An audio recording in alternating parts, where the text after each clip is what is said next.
কি হলো? আমার হাতে ভীষণ ব্যথা করছে, আমি হাত চাট করতে পারছি না। তাহলে মনে হয় তোমার শোয়ায় কোনো সমস্যা হয়েছে। ঠিক আছে বৌমা, তুমি আরাম করো, আমি কাজগুলো সেরে ফেলি। বৌমা, হ্যাঁ, তুমি কোন ভোরে উঠেছো? কেন?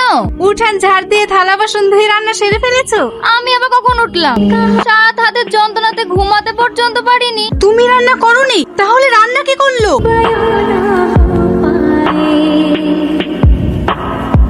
এই দেখো,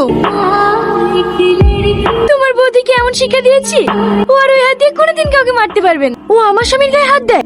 এটা তুমি ঠিক করো না। আমার ফ্যামিলির লোকজন আমাকে যাই বল, তুমি আমার ফ্যামিলির কখনো ক্ষতি করো না। আচ্ছা ঠিক আছে। আর একটা কথা, আমাদের বাড়ির যাবতীয় কাজ কি যে করলো। তোমার বউ করেছে, এটা আমারও সংসার।